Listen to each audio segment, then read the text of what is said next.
Assalamu alaikum wa rahmatullah. Avant que la lumière ne jaillisse, il y a toujours l'obscurité. Avant que l'acier ne brille, il doit endurer le feu.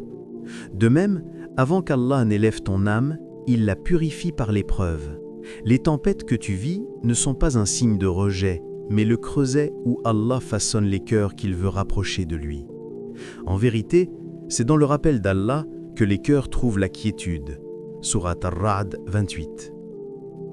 Chaque envoyé d'Allah a traversé la nuit avant d'entrevoir l'aube. Youssouf alayhi salam a goûté à la trahison de ses frères, il a connu le froid du puits et l'injustice de la prison avant de s'asseoir sur le trône d'Égypte. Moussa alayhi salam a fui seul dans le désert, sans patrie ni refuge, avant qu'Allah ne l'appelle au montour pour lui confier sa parole. Et le prophète Mohammed sallallahu alayhi wa sallam a été insulté, rejeté par les siens, affamé à Taïf, avant que la lumière de l'islam ne se répande sur le monde. Les prophètes ont été éprouvés non pour être humiliés, mais pour être préparés. Car Allah ne confie pas sa mission à des cœurs fragiles, il les trempe dans le feu de la douleur pour en extraire la sincérité. Ce feu n'est pas une malédiction, c'est un atelier divin. Quiconque place sa confiance en Allah, il lui suffira. Surat At-Talaq 3. Les blessures que tu portes ne sont peut-être pas la preuve qu'Allah t'a oublié, mais qu'il t'entraîne à porter plus grand. Chaque brûlure efface une impureté, chaque larme façonne une élévation. Allah ne brise jamais un serviteur qu'il veut élever. Le champ de bataille le plus redoutable ne se trouve pas dans les rues ni sur les trônes du pouvoir, mais au plus profond de toi, là où personne ne voit, sauf Allah.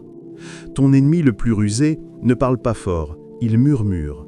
Il s'appelle An-Nafs, ton ego, ton désir, ton orgueil déguisé en raison. Il t'encourage à réagir, à prouver, à dominer. Il te pousse à chercher l'estime des gens et à oublier le regard d'Allah. Le prophète sallallahu alayhi wa sallam a dit « Le fort n'est pas celui qui terrasse les gens, mais celui qui se maîtrise lorsqu'il est en colère. » Sahih Bukhari, Sahih Muslim. Chaque colère étouffée, chaque envie refoulée pour Allah est une victoire silencieuse, invisible aux hommes, mais éclatante dans le registre des anges. As-tu dompté ton ego ou est-ce lui qui te dompte? Quand la rancune t'envahit, te souviens-tu que la véritable force, c'est le pardon? Quand l'épreuve te secoue, résistes-tu pour paraître fort ou patientes-tu pour être sincère? Ce combat ne s'arrête jamais. C'est la djihad an-nafs, la lutte du cœur, la plus noble des guerres. Et tant que tu combats, tu vis. Les cœurs se polissent comme le métal par la friction des épreuves et la patience des jours. Ibn Qayyim disait « Allah éprouve son serviteur pour le purifier, non pour le détruire. Car la douleur n'est pas une fin, mais un instrument divin. Allah brise les illusions avant de bâtir la vérité dans ton âme. » Al-Ghazali, lui, voyait le cœur comme un miroir. S'il est couvert de poussière, il ne reflète plus la lumière d'Allah. Le cœur n'obtient la lumière qu'après s'être libéré de ses ténèbres. Alors, que fais-tu de tes ténèbres? Les caches-tu sous le sourire ou les offres-tu à Allah pour qu'il les transforme en lumière? Ibn Taymiyyah, emprisonné injustement, trouva la liberté derrière les barreaux. Ma prison est un repos, mon exil est un voyage, et ma mort est un martyr. Celui qui connaît Allah ne craint plus les chaînes, car son cœur est déjà libre. Si Allah t'appelait aujourd'hui, que trouverait-il dans ton cœur? De la rancune ou de la foi? Du doute ou du tawakkul? De la plainte ou de la gratitude silencieuse? La patience n'est pas un mot vide, elle est le souffle silencieux de l'âme qui refuse de se briser. Quand le monde te presse, quand l'injustice frappe et que les larmes montent, la patience devient une armure invisible. Le prophète sallallahu alayhi wa sallam a enseigné que celui qui endure avec sincérité sera récompensé au-delà de ce que son cœur peut imaginer. Chaque souffle retenu, chaque colère maîtrisée, chaque complainte mise de côté est un acte d'adoration. Ibn Qayyim disait « La patience est la clé qui ouvre toutes les portes fermées. » Et Al-Ghazali rappelait « Le cœur qui reste ferme dans l'épreuve découvre la véritable liberté. » Alors, lorsque la vie semble t'écraser, demande-toi Est-ce que je cède au découragement ou est-ce que je choisis la patience?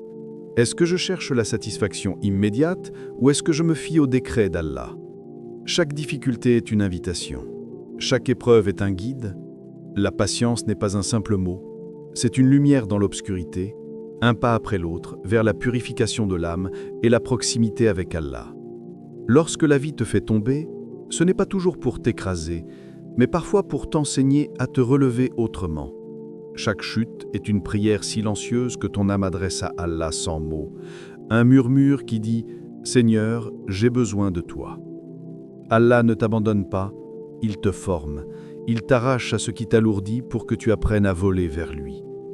Les pertes que tu pleures aujourd'hui sont peut-être les chaînes qu'il a brisées pour libérer ton cœur.